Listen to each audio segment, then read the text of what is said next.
안녕하십니까? 기본교리 시간에 오신 여러분들을 진심으로 환영합니다. 기본교리는 총 6개의 주제로 구성되어 있습니다. 오늘은 그 세 번째 시간으로 구원론에 관하여 함께 살펴보도록 하겠습니다. 구원론은 총 3가지의 주제로 이야기되고 있습니다. 첫 번째, 우주전쟁과 그리스도, 두 번째, 칭의, 세 번째, 성화, 이렇게 3가지 단계로 구성되어 있습니다. 오늘은 첫 번째 이야기로 우주전쟁과 그리스도에 관하여 함께 살펴보도록 하겠습니다. 우주전쟁이란 무엇입니까? 왜 예수님께서 이 땅에 오셨습니까? 이 2가지 주제를 함께 연구해 보도록 하겠습니다. 오늘의 주제는 별들의 전쟁이라고 이야기할 수 있을 것입니다.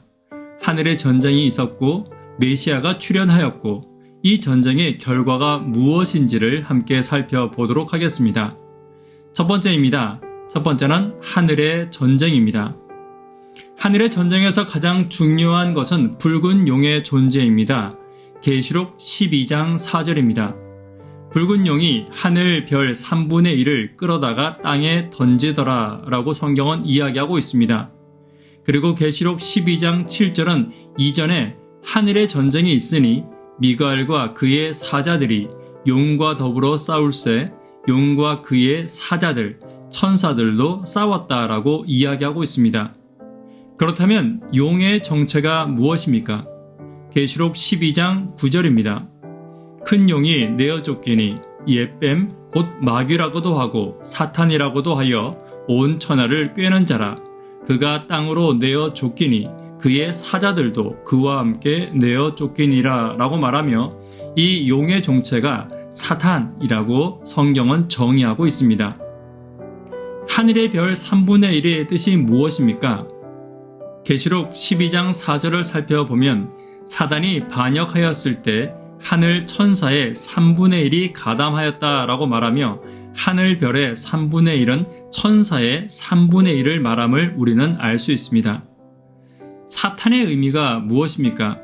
사탄은 헬라어 사타나스에 온 단어로 참소자 혹은 대적으로 이야기하고 있습니다. 구약 성경에서 대표적으로 욥기 1장과 2장에 14회가 나오고 스가랴 3장 1절로 7절에서 3회가 나옵니다. 둘 다 참소자로 번역되고 있습니다. 역대상 21장 1절에서는 사탄이 이스라엘의 대적자로 나오고 있습니다. 그러므로 사탄은 참소자이며 하나님의 대적자의 의미를 가지고 있는 것입니다. 사탄의 정체가 무엇입니까? 에스겔 28장 14절로 15절입니다. 너는 기름 부음을 받고 지키는 그룹이며 내가 너를 세우며 내가 하나님의 성산에 있어서 불타는 돌들 사이에 왕래하였도다. 내가 지음을 받던 날로부터 내 모든 길에 완전하더니 마침내 내게서 불의가 드러났도다 라고 말하며 사탄 역시 하나님의 피조물임을 우리는 알 수 있습니다. 이사야 14장 12절로 14절은 사단의 정체를 이렇게 말하고 있습니다. 너 아침의 아들 계명성이여 어찌 그리 하늘에서 떨어졌으며 너 열국을 엎은 자여 어찌 그리 땅에 찍혔는고 내가 마음에 이르기를 내가 하늘에 올라 내가 하나님의 뭇별 위에 내 자리를 높이리라. 내가 북극 지폐 위에 산 위에 앉으리라. 내가 가장 높은 구름에 올라 내가 지극히 높은 이와 같아지리라 라고 말하며 피조물임에도 불구하고 자기 자신이 하나님보다 더 높아지기를 원했음을 우리는 알 수 있습니다. 죄 가운데는 항상 내가 있습니다. 죄라는 글자 가운데는 I, 나가 있고 그 결과인 죄의 삭은 사망이며 그 아이가 사라졌을 때 아들이 있는 자에게 영생과 생명이 주어지게 되는 것입니다. 별은 천사들을 상징합니다. 욥기 38장 7절입니다. 그때 새벽별들이 기뻐 노래하며 하나님의 아들들이 다 기뻐 소리를 질렀느니라. 인간이 창조되기 전에 천사들은 존재하였습니다. 왜냐하면 땅의 기초가 놓였을 때 새벽별들이 노래하고 하나님의 아들들이 기뻐 소리를 질렀기 때문입니다. 여기서 새벽별들이 천사들을 의미하는 것입니다. 계시록 1장 20절은 이렇게 말하고 있습니다. 내가 본 것은 내 오른손에 7 별의 비밀과 일곱 별은 일곱 교회의 사자들, 천사들이라고 말하며 별을 천사로 비유함을 우리는 알고 있는 것입니다. 유대인의 왕으로 나신 이가 어디 계시냐? 우리가 동방에서 그의 별을 보고 그에게 경배하러 왔노라. 예수님의 탄생을 알리는 별에 관한 이야기입니다. 누가복음 2장 15절은 그 별에 관하여 천사들이 떠나 하늘로 올라가니 목자들이 서로 말하되 이제 베들레헴으로 가서라고 말하며 그의 별과 천사가 같은 단어임을 우리는 알 수 있을 것입니다. 계시록 12장 4절입니다. 그 붉은 용의 꼬리가 하늘별의 3분의 1을 끌어다가 땅에 던지더라. 계시록 12장 9절입니다. 큰 용이 내어 쫓기니 옛뱀 곧 마귀라고도 하고 사탄이라고도 하며 온 천하를 꿰는 자라. 그가 땅으로 내어 쫓기니 그의 사자들 천사들도 함께 내어 쫓기니라 라고 말하며 하늘별의 3분의 1과 그의 천사들 3분의 1이 같음을 우리는 알 수 있는 것입니다. 땅으로 쫓겨난 마귀들은 어떤 일을 하고 있습니까? 누가복음 8장 28절에는 재미있는 사건 하나가 나옵니다. 귀신들이 예수님에게 이렇게 말합니다. 지극히 높으신 하나님의 아들 예수여, 당신이 나와 무슨 상관에 있나이까? 예수께서 내 이름이 무엇이냐 물으신즉 이르되 군대라 하니 이는 많은 귀신이 들렸습니다. 여기서 많은 귀신들이란 하늘에서 쫓겨난 천사들을 말하고 있는 것입니다. 천사의 수가 얼마나 됩니까? 다니엘 7장 10절에 보면 불이 강처럼 흘러나오며 그를 섬기는 자는 천천히요 그 앞에 모셔선 자는 만만이며 라고 말하고 있습니다. 계시록 5장 11절은 많은 천사들의 음성이 있으니 그 수가 만만이요 천천히요 라고 말하고 있는 것은 그 수가 너무 많아 셀 수 없음을 말하고 있는 것입니다. 메시아의 출현을 함께 살펴보도록 하겠습니다. 메시아로 오신 예수 그리스도의 증언을 우리는 볼 수 있습니다. 요한복음 5장 39절입니다. 너희가 성경에서 영생을 얻는 줄 생각하고 성경을 연구하거니와 이 성경이 곧 내게 대하여 증언하는 것이니라 라고 말하고 있습니다. 다시 말하면 성경에서 예수 그리스도가 메시아이심을 증명하고 있는 것입니다.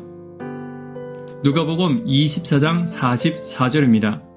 내가 너희와 함께 있을 때 너희에게 말한 바 곧 모세의 율법과 선지자의 글과 시편에 나를 가리켜 기록된 모든 것이 이루어져야 하리라 한 것이 이것이라. 예수 그리스도에 관하여 모세의 율법과 선지자의 글과 시편이 기록하고 있음을 우리는 알 수 있을 것입니다. 누가복음 1장 34절은 예수님의 동정녀 탄생을 이야기하고 있습니다.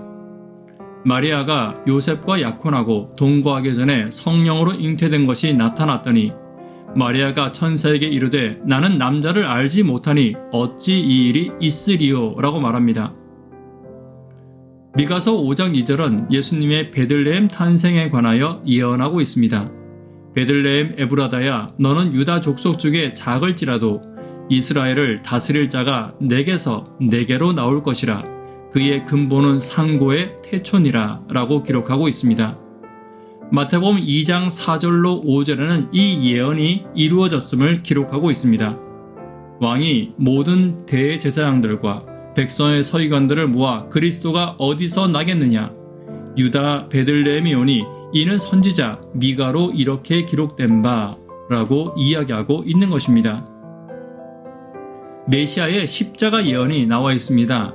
다니엘서 9장 27절입니다. 그가 그 이래의 절반에 제사와 예물을 금지할 것이며 다니엘서 나와 있는 71회에 관하여는 다음에 다니엘서를 공부할 때 자세히 살펴보도록 하겠습니다. 제사와 예물을 금지한다는 말이 무엇입니까? 다니엘서 9장 27절은 마태복음 27장 50절과 51절을 통하여서 성취되었습니다. 예수께서 다시 크게 소리 지르시고 영원히 떠나시니라. 이에 성소의 휘장이 위로부터 아래까지 찢어져 둘이 되고 성소의 휘장이 찢어졌다는 것은 더 이상 제사와 예물이 필요하지 않게 되었다는 것입니다.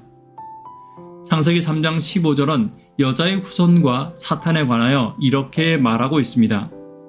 여자의 후손은 내 머리를 상하게 할 것이요 너는 그의 발꿈치를 상하게 할 것이니라.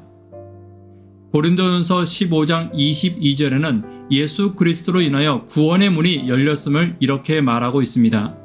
아담 안에서 모든 사람이 죽은 것 같이 그리스도 안에서 모든 사람이 생명을 얻으리라. 우리 앞에 영생의 길이 선택되게 되어 있습니다. 영생의 길은 그냥 주어지는 것이지만 우리가 선택해야 하는 길인 것입니다. 요한복음 3장 16절입니다. 하나님이 세상을 이처럼 사랑하사 독생자를 주셨으니 이는 그를 믿는 자마다 멸망하지 않고 영생을 얻게 하려 하심이라.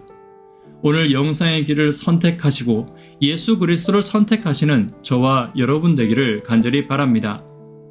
마지막 세 번째, 전쟁의 결과를 살펴보도록 하겠습니다.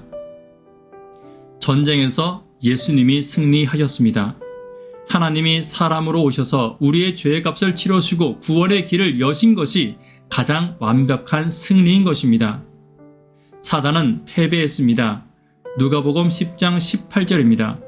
그리스도께서 다 이루었다 하셨을 때 구속의 값은 지불되었고 사탄은 하늘에서 번개같이 떨어지게 된 것입니다.